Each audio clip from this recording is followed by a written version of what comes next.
From the heart of Dubai, where tomorrow is being built today, to the world. Welcome to the CTO Show with Mehmet. Here, we redefine technology and reimagine possibilities. With Mehmet, delve into the riveting realms of AI, cybersecurity, and digital technology. Experience the thrilling highs and lows of startups. Immerse yourself in the spirit of entrepreneurship and witness the future of business innovation being written in real time. Now, without further ado, let's tune in and explore the future. Hello and welcome back to a new episode of the CTO Show with Mehmet. Today I'm very pleased to have with me, joining live from Bali, Bruno. Bruno, thank you very much for joining me. Can you please a little bit tell us about yourself and what you do? Okay. Hello, everyone. And thank you so much, Mehmet, for having me here in your show and sharing a little bit of what I'm doing with your community. So right now I'm based in Bali, Indonesia, and I'm the hub manager and co-founder for the ICP Hub Indonesia. ICP is a layer one blockchain, Internet Computer Protocol, and we call it with the first three letters of the name. And our goal here in Indonesia, especially in Bali, starting from Bali, our goal is to make our hub a platform for Web3 education adoption, but also a platform where projects, founders, new ideas can come to us and ask for support for being incubated and accelerated and make them start to enjoy their journey on the IC ecosystem. That's great, Bruno. And maybe it would be a very traditional question, but I got curious to know what brought you to the field of blockchain and decentralized technology. Okay, this is a nice story. Okay, so my background, I'm a biomedical engineer. I have a bachelor degree and a master degree in biomedical engineering. And before to start to work in the crypto blockchain space, I used to work as a technical manager based in the USA for pharmaceutical companies. I was taking care of all the biggest pharmaceutical in the world. I started traveling all over the world first, and then I moved to the US where I was responsible for all pharmaceutical in North America. And what we were doing, it was making a quality inspection of drugs, but at the same time, we were installing a software that was able to track and trace the drugs. So this means associating a unique code to every drug, that in this way you can know from the moment it's made in the lab until you have it in your hand. And if you think this is a concept that is kind of similar to blockchain, because the only difference is that data, instead of being stored on the blockchain, they were stored on the server of the pharmaceutical company. So what brought me into this space, it was essentially, I started in 2018 to do my first crypto investment by buying Bitcoin. And I'm a long-term holder, so I never sold my Bitcoin, even during the all-time high of a couple of years ago. So I still hold the Bitcoin I bought in 2018. And from there, the more you dig deep into something, the more you want to know. And for me, I started to leverage my technical experience to understand more about this space from a technical point of view. And I was fascinated about it for the main problems that it can solve, starting from lack of trust, bringing balance into our world, provide an opportunity to all those people that didn't have it until now. And because of this, when I was in this corporate job, at some point I realized that I was not growing anymore because I had reached the maximum level of what I could learn. So because of this, I was not happy anymore with my job. And, when you live in the US, you are always very much pushed by this American dream of betting on yourself.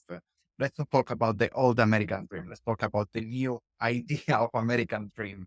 It's a little bit different. So let's say that I decided to bet everything on myself. I quit everything. I moved to Bali and I started to be fully immersed into this world. So I started to give consultancy first to individuals and companies to show my expertise. I started to be invited to events, to be like a public speaker, to conferences. I organized also my first crypto event last year. That was the Bali Crypto Week. We had more than 1,200 people that attended the events and was amazing. And from there, it was keep growing. I will tell you later about other projects that have been Sure. involved that made, I think, a huge difference in the space at the moment. Wow, Bruno, like I can see, the energy it's coming out all the way from Bali to be here in Dubai. It seems like you are very passionate about it. So I am. yeah, see, like when we talk, and I was recording an episode the other day, and it's the same thing that comes. So when people think about blockchain, right? So they think about cryptocurrency. Now I will ask you about cryptocurrency, but you mentioned a very nice use case, which can be applied for pharmaceuticals, biomedical engineering.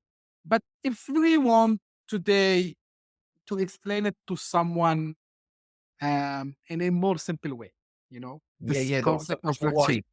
I got you. I got you. I know So this is thing that is required most of the time, especially when you speak with people that have no idea exactly, about is this space, but they heard the word blockchain because of the hype that there is behind it. Because of quick money that a lot of people made out of this space. So this is right, one main reason why there is all this hype, because everybody wants to become a millionaire overnight.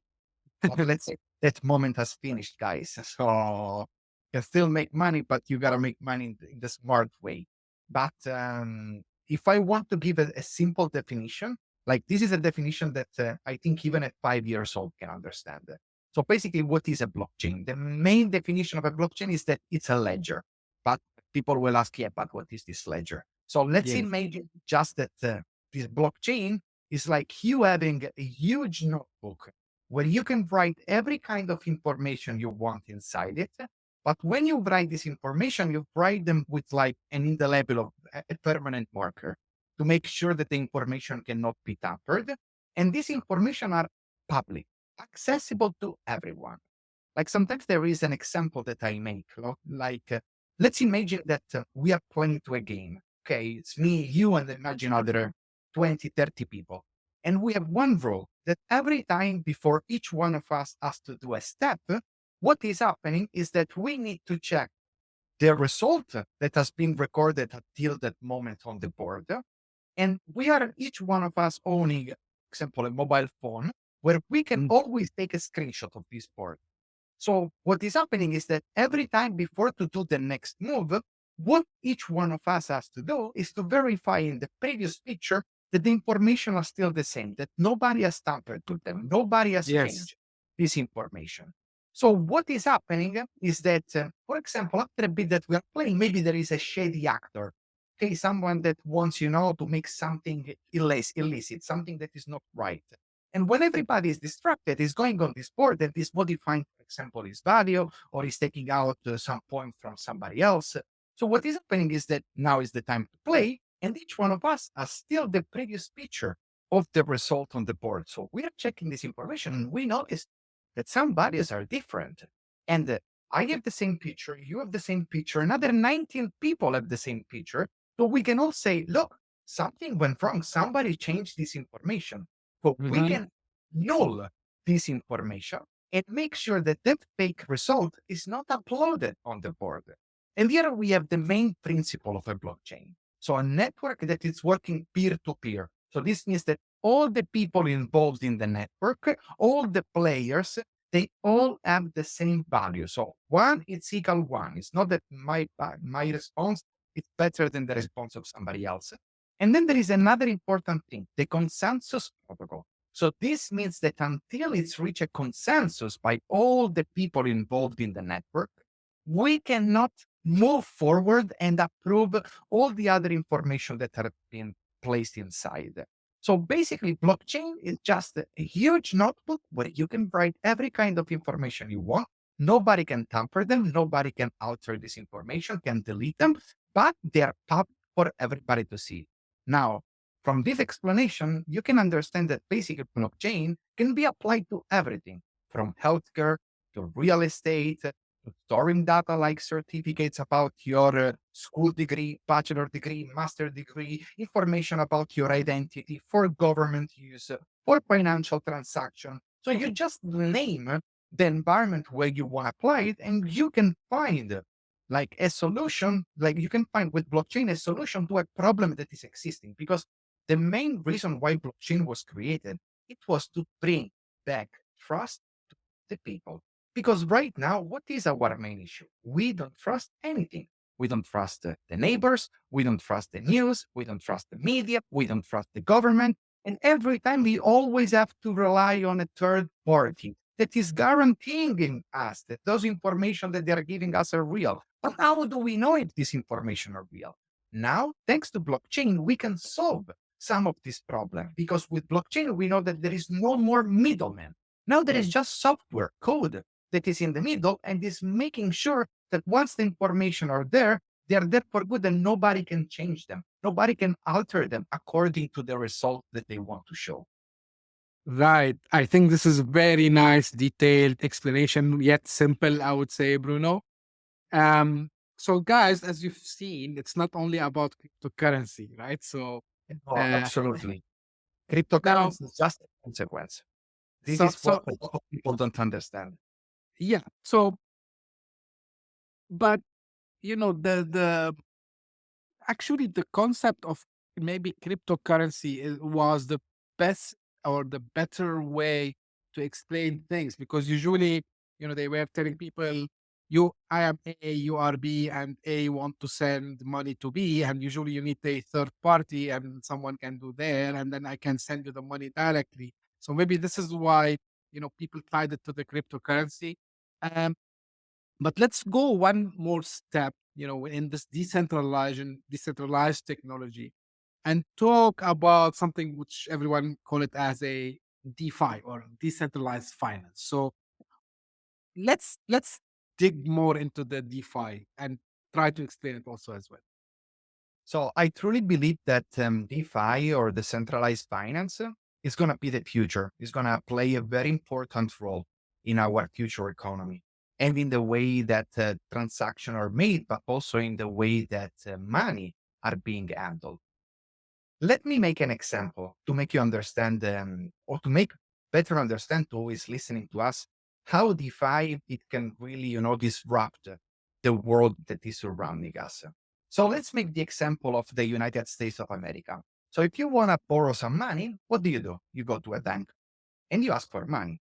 What is happening is that in the moment you are asking for this appointment at the bank and you sit on the chair and you're speaking maybe with the bank manager, that person is already judging you according to the color of your skin, according to your religion, according to the way you've been dressed or the way you're dressed in the moment you are having this meeting. And he can add some other bias because maybe, I don't know, that morning he fought with his wife, so he's not in the right mood to give a loan to people. And this is a problem because it's been proved right now that there is like a huge discrimination in the way that money are being lent and borrowed to people. Now, let's imagine instead that we have a smart contract. So, a smart contract, in simple terms, is just a digital agreement that is making sure that is enforced by software. So, an agreement that is made between two parties in the moment that date is arriving, there is a software that is checking this information and is making sure that the terms are satisfied. Now, let's imagine that in the moment you need to ask for a loan, instead of going through the bank manager or the assistant or physical person that might have a bias in giving a loan, this loan is given through smart contract. So what you're doing, you're submitting the request for how much money you want. You can specify what are the collateral that you're willing to give, but at the same time, the decision for understanding if you are a good or a bad payer is going to be given according to your history that is tracked on the blockchain. Like, for example, tracking information like if you pay your bills on time, how many things did you bought or borrowed in the past, and how much credit did you use? Like collecting all the information, that are making us a good payer, if we want to use this term. And then we are going to have a contract that is checking this information, and according to your credit history is going to release your loan according to this. If you think this is a completely revolutionized way on how to interact with decentralized finance. So decentralized finance, it means that you don't have any more to go through a bank. that is a centralized environment. Centralized environment, it means that there is a central authority that is taking decision. Having a decentralized environment, it means that it's completely decentralized. There is no central authority that is taking decision, but these decisions are taken according to the smart contract or this digital agreement that are being put in place between two parties that are involved. And I think that this is going to be like completely disruptive for our future because it's really going to make a difference, especially Right. the not wealthy people. Yeah. So it gives power to the people, and I think it provides more transparency to these kinds of transactions, whether like it's a loan or maybe any other kind of thing that usually you do with a bank.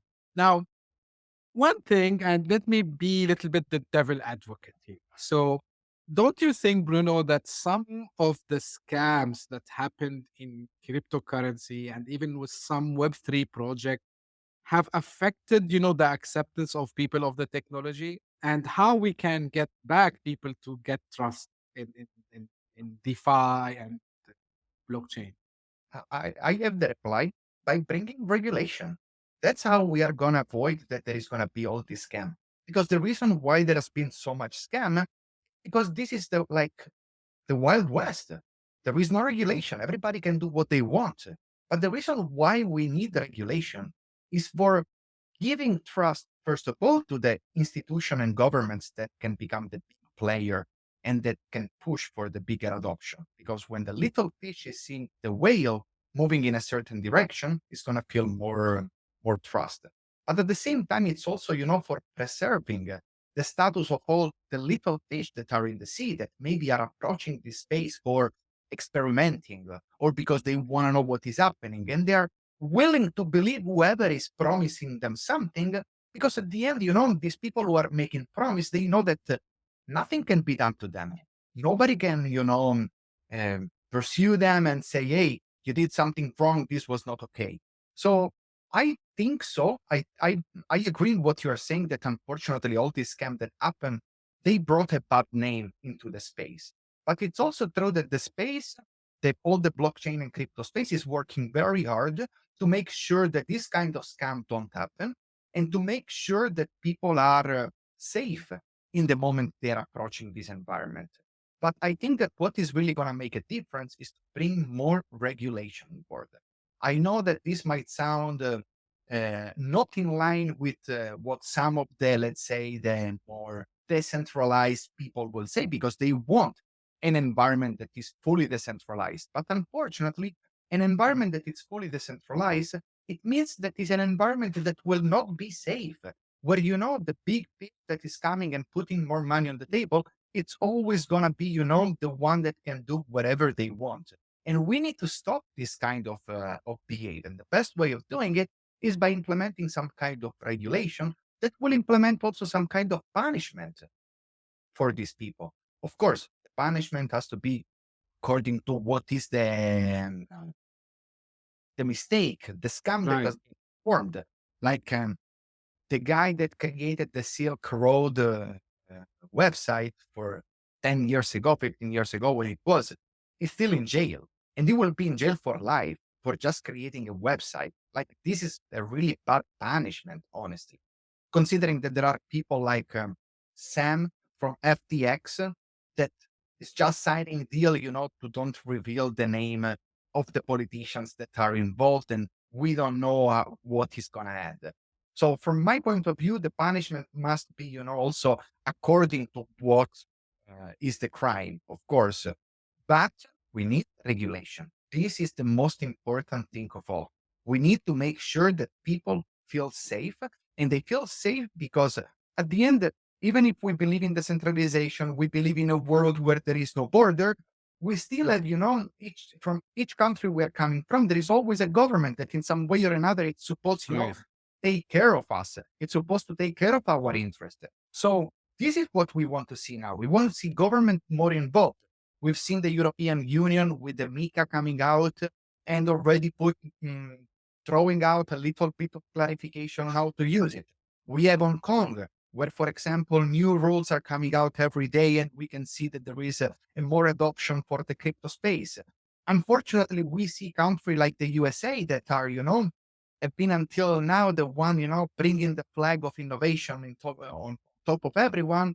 And now, unfortunately, they are behaving like we are still in the 1930s, trying to apply rules that have been written in another century for a technology that cannot even use this kind of rules, because we are talking of two things that are completely different. It's like we want to make regulation for uh, Tesla car, for fast car, and we use as a guideline the rules that were used for coaches with horses. It's the same thing. It doesn't make any sense. You need to apply rules for the technology or for the environment that you're trying to regulate. 100%. And I will just add to the list that you gave from pro supportive perspective, the UAE here where I am living. Oh, So, yes. Also. yeah, so all the laws are in place, and actually, some the smart contracts are being used in some use cases. And the way I look at it, Bruno, is it's not you are putting a middleman, as you said, you are just adding actually transparency. So these companies that comes up with a Web3 or DeFi or any blockchain project, they have to be more transparent about what's happening over there, and educate actually whoever is interested, he or she, in the technology. So 100% with you on this. And I believe if we do the regulation, we will see huge adoption, because I always, and I discussed it a couple of times, and I do a lot of research as well, that, like, it has endless potential, from supply chain to, education, healthcare. You can apply it multiple places. And and actually people should feel safer if they use blockchain, I would say. Exactly. Um, Exactly. Now let's talk a little bit about, your current, what's taking the majority of your time, the ICP, the Internet Computer Protocol. So tell me more, what are you doing there, and, what's happening? So I'm really happy about what is happening right now and about this new position that I'm covering as co-founder and app manager for the ICP Hub Indonesia. I named it Disruptives because I believe that we live in a space where we need to be disruptive compared to what is happening around us. But what is making really disruptive is not the single idea, but it's the collectivity, it's the community, is the amount of ideas that are being put together and are working to make a change. So what is happening with these ICP hubs? At the moment, we have already more than 15 apps open all over the world. And by the end of the year, it's going to be more than 20. So the role of these apps, it is to spread the news and especially to promote adoption and bring new projects to develop on the IC ecosystem. And the reason why we are opening all these apps is because, we understood that crypto and blockchain is not a global product like it can be Microsoft or Tesla, that you just promote it and everybody use it in the same way all over the place. We understood that instead blockchain and crypto are a global game. So this means that we need to approach it locally according to what are the regulation, the traditions, the cultures, the existing community, what is the landscape, what is happening, what are the bottlenecks, what are the advantages, and leverage the connection, professionalism, and skill of the app manager like me that can bring value to this blockchain. So one of the reasons why I like ICP so much, I've been working with this blockchain even on another project before to join them. And I really believe that this blockchain is completely revolutionary compared to many other blockchain in terms of decentralization, because it's fully on chain. It doesn't use any kind of clouding system. It's a green blockchain. It's one of the greenest blockchain. One transaction on ICP is 4 times cheaper than a Google research in terms of energy spending. Then the amazing thing is the fact that you can use decentralized applications without having the needs of having a wallet or owning currency, and in this way being exposed to the trouble of crypto speculation, like it can be with many other blockchain where you have to pay a transaction fee every time that you are performing any kind of action. So because of this and many other reasons, I really believe that ICP can bring a drastic change into our society and in the way that also business and especially micro, small, and medium-sized enterprise can approach this new technology. So because of this, what we are doing right now with this ICP Hub is taking care of education, adoption, and evangelism. And at the same time, our goal is to attract new project, early stage idea, but even startup to develop on the IC ecosystem. Of course, we provide different kind of supports that it goes from community grants that have the purpose of support local communities and spread the news about the new technologies and especially about IC. And then we have also like more than 220 million that have been put aside for developer grants. So this means that these are funds that the blockchain want to be used by projects for developing on the IC ecosystem. So this means that these funds come also with a lot of support and assistance to make sure that your project can see its life on the IC ecosystem. And then I'm really proud of what we are doing because I think we can make a difference in terms of bringing value around the world, not only to local communities, but then starting from the local communities, arriving to a global reach. That's great to hear, Bruno. And I like, that you are, these startups are not tying um, to cryptocurrency necessarily, which is one of the things that, personally speaking, I get approached by a lot of startups. I see the value of the idea, but whenever I see that, there's a coin associated to it, so I start to put my question marks. There I've been are like, variables.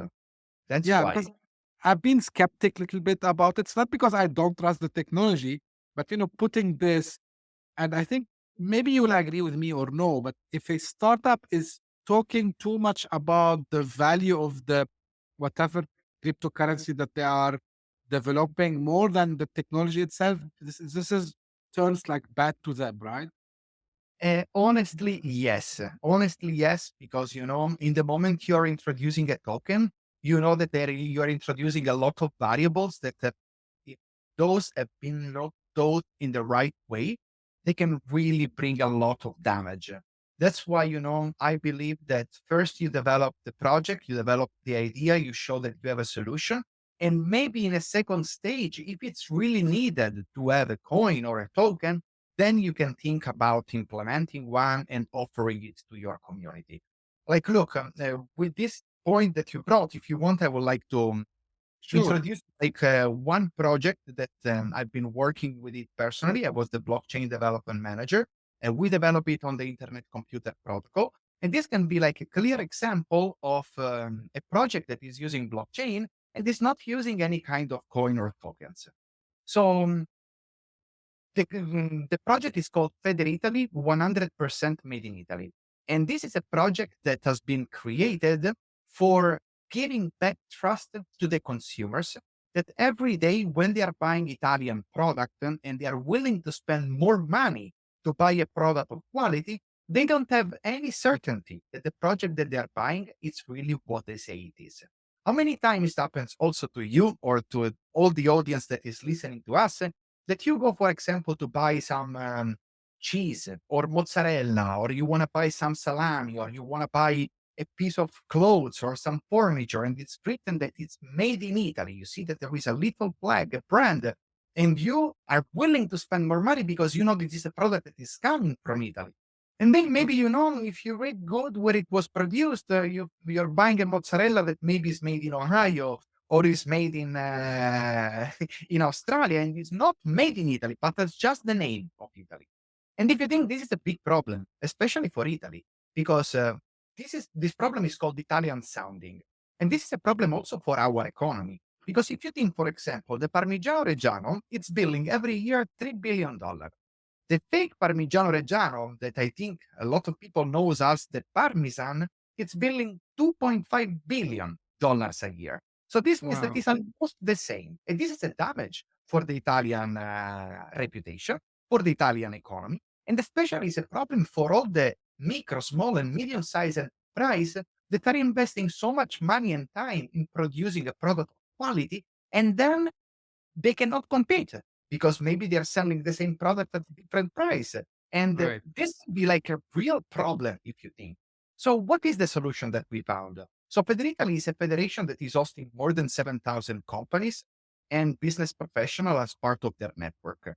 And what is happening with Federically is that we talk with the Chamber of Commerce around the world, different embassies. We have 24 delegations in 24 states all over 4 continents.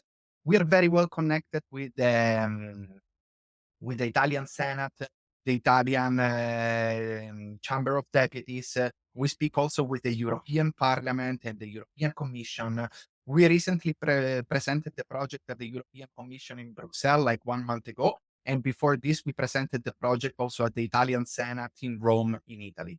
So what is that we are doing? So imagine that there is a producer that has, for example, some wine, okay? It has a bottle of wine and he wants that this product is 100% made in Italy, and he wants to prove to his consumers that this product is really a product of quality.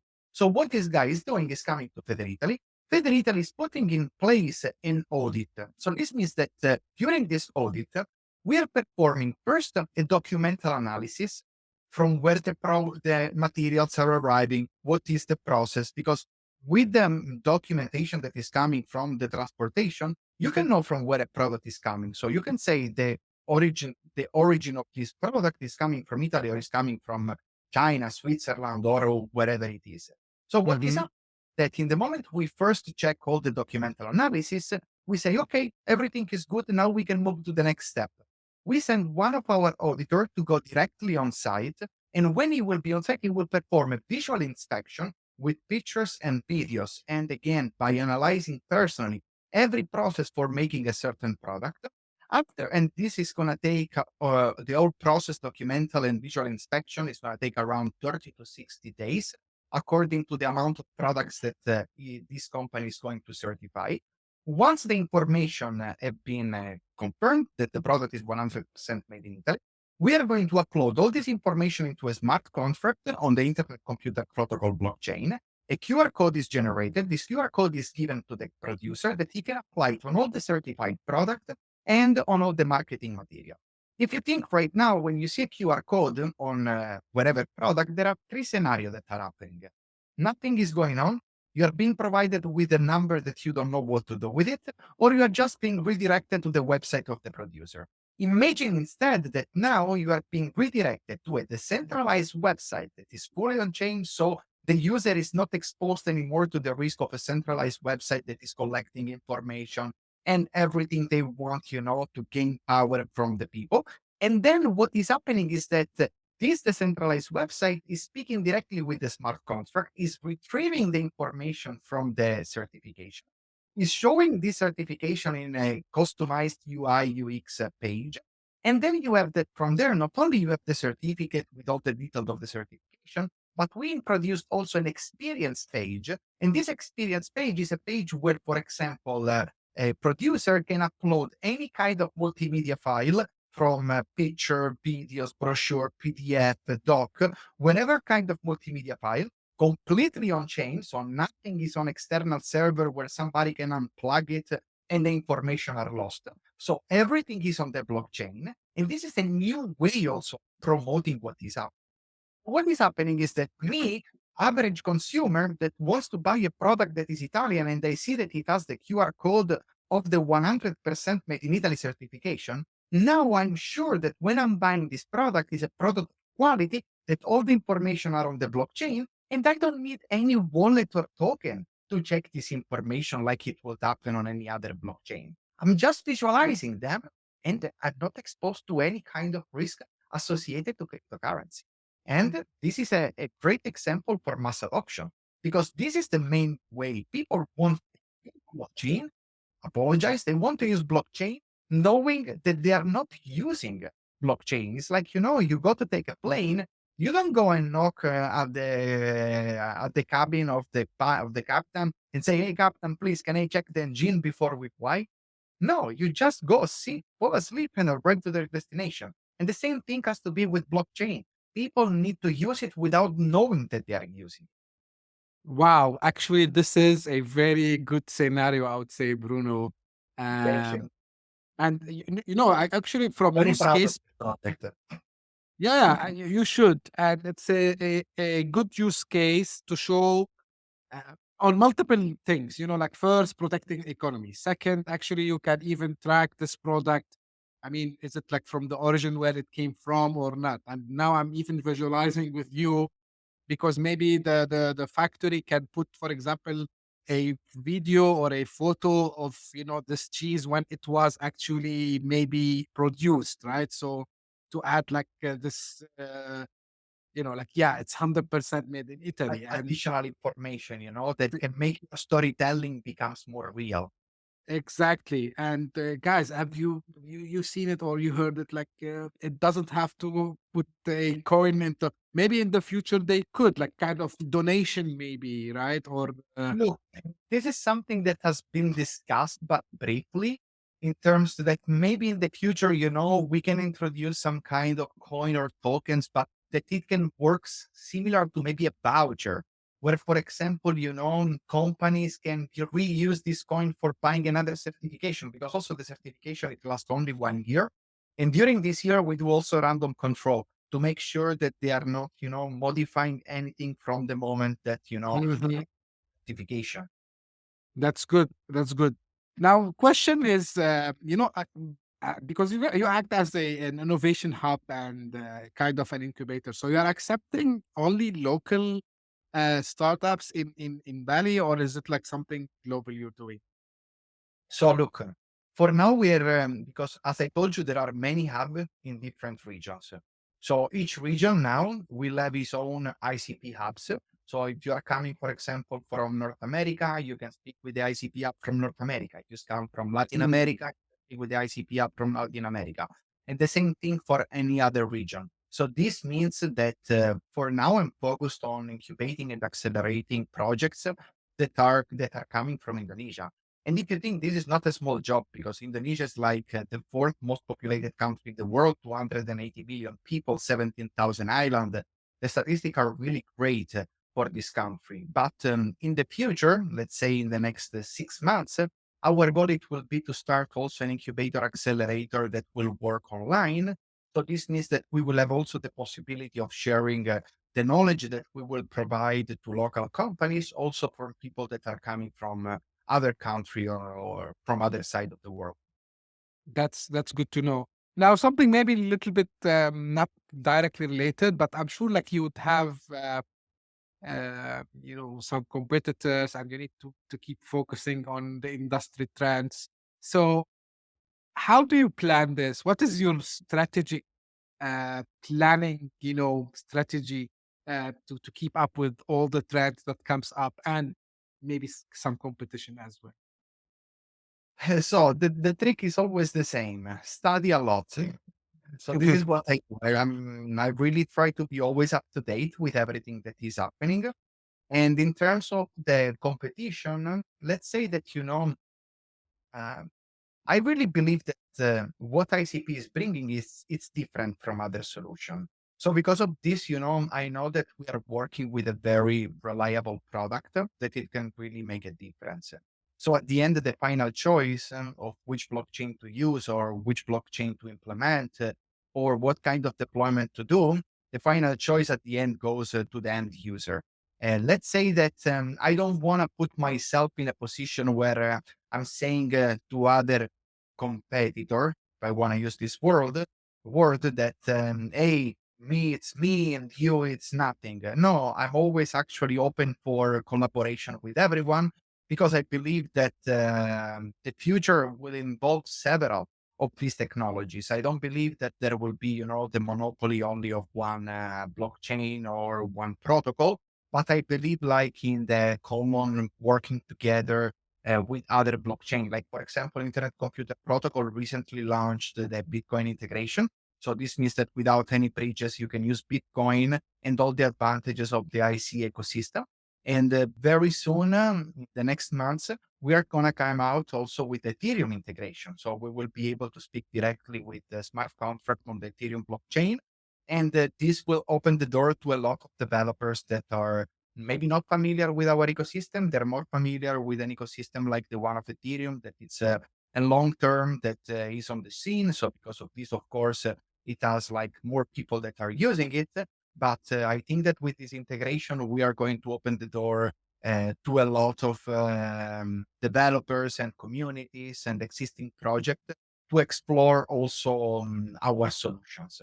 So I don't feel like I'm in competition, but I feel like I'm collaborating with everyone that is involved.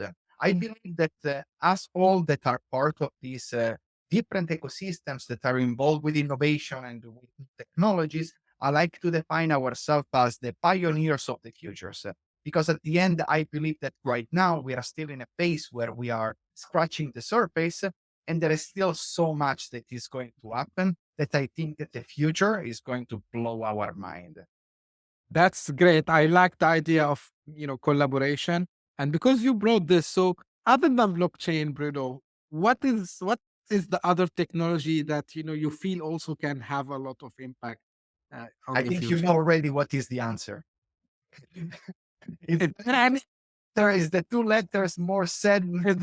is there, is there any engagement or marriage we can say between blockchain and AI? Can you see any trends? Absolutely, absolutely. Also, we as Internet Computer Protocol, we are promoting a lot for developing artificial intelligence solution on the IC ecosystem. Like for example, new way of creating machine learning, or a new way of creating governance or token.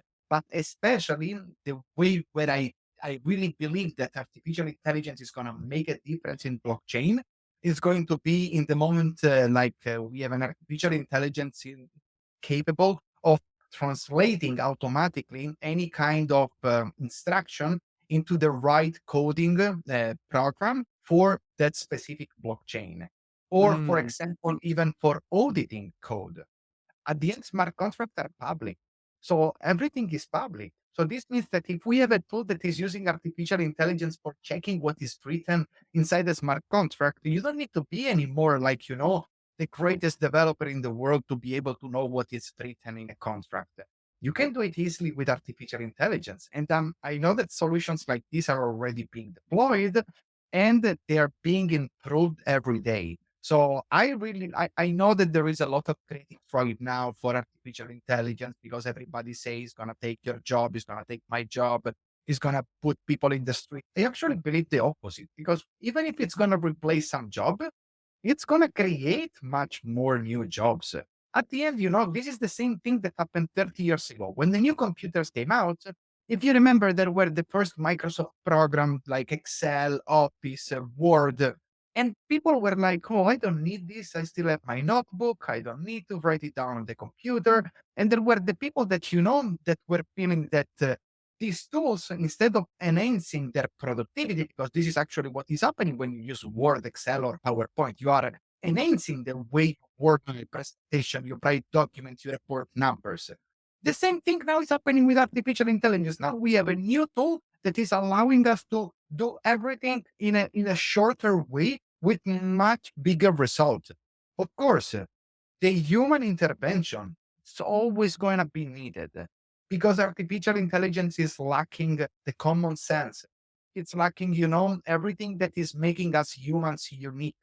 So that's why I believe that in the future, we're going to have like a 70% of work done by artificial intelligence and 30% of work for delivering a result made by the humans. 100%. And actually, as you know, it became now a standard word where we talk about using AI as a tool and augmenting your powers. I would say it's like the calculator or the smartphone, right? So Yes, that's we exactly. can say the same thing. Um, Bruno, like I'm not sure if I should ask you, but because at the beginning you mentioned that this hype of trading cryptocurrency is not there anymore. Like, well, what you can tell people who are, the guys who are very much into crypto, like, what's going in that space? So, why everybody got interested in Bitcoin and in cryptocurrency? Everybody got interested in the moment Bitcoin reached $70,000.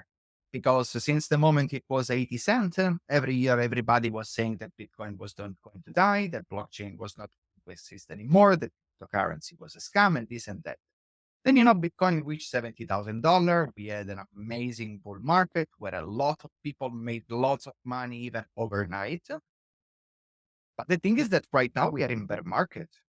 Right now, even if there is correction, there is movement going up, we still are not out from the, let's say, the the cycle of the bear market. So because of this, I'm saying don't get passionate about the technology only because of the speculation that you can make out of it. May become passionate about it because of the solution that it can bring in our space. Because sometimes, the price of a coin doesn't reflect the actual value that it has in terms of utility. And this is something that need to be take care of because, at the end, the price of a token is the price that you are willing to pay for having it. And also, there are other parameters to keep in mind, like, for example, how much it's scarce, how much it's deflationary, how much, it has a utility, if you use it for governance. There are many, many, many parameters and variables that you need to keep in mind when you are approaching a crypto project, especially from the speculation point of view. So because I'm not a speculator, and as I told you, I approach it as an engineer, so I approach it from the technical point of view, and I honestly do mostly long-term investment. So if I invest in a project, I don't invest for 1 month, 1 year, but usually invest for a period that goes from 3 to 5, 7 years. And I told you, I bought Bitcoin in 2018. I never sold them because I'm still think that we are not there yet where we are supposed to. And I want that Bitcoin to become like my pension. So I want to have something that is going to keep me safe for the future. So because of this, I'm not the best person to give trading advice because I don't. No, we are not. We are not giving trading advice. Yeah. But I'm just saying, before you invest into something, read about it, discover it, check their competitor, check about their teams, check about their solutions, see if there are similar solutions to it, and understand why this one that catch your eyes is better than the other one that are existing. Check their community, check their Twitter, their LinkedIn, their Instagram. Check how many people are interacting, how many people are using it, and understand on your own because this is the point of decentralization. You don't want anymore to have a middleman, a third party that is telling you do this, do that. These decisions now are all yours. So if you make a good decision, clap for you. If you make a bad decision, clap for you as well, because it was anyway your decision. So if you are successful, if you fail, it's always your decision. And this is the amazing thing because in our path, the path cannot be always a straight line of success. The path Right. is up and down. And actually, the more failure you have along the way, the more things you are learning and the more you are going to arrive prepared to your final goals. 100%. It's your decision. And this is why it's decentralized because you don't need to rely on an analyst telling you, is it going up or down? Exactly. Yeah. Yeah. So Yeah. I like, when you said go and study it because, I had a lot of discussions here in Dubai. I start to meet people in some meetup groups. And I said, okay, the first question I asked them, why did you go into crypto? Because when I tell them like I'm into tech, so what do you think about blockchain? And I ask why you invested. Themselves, they don't know. They just follow the hype. I said, yeah, but next time try to study, try to understand what you are doing over here. So it was very good advice. It's not a trading advice. Now, It's yes, actually, yeah, it's I would say it's a friendly advice, and they should take it. Bruno asks, we come to an end. I have very famous question. So, uh, is there anything you wished I had asked you and how you would answer it? honestly, Mehmet, I'm very happy about this conversation because we went with the flow. I think we covered a lot of information. Actually, if you have more questions, we can do another show. 100%. And where they can find more about the internet computing protocol and you, Bruno? Okay, so if you want more information about the IC ecosystem, you can go on their website. It's internetcomputer.org. On the website, there is everything public. You can see everything about this blockchain. What are its advantages? Who are the team?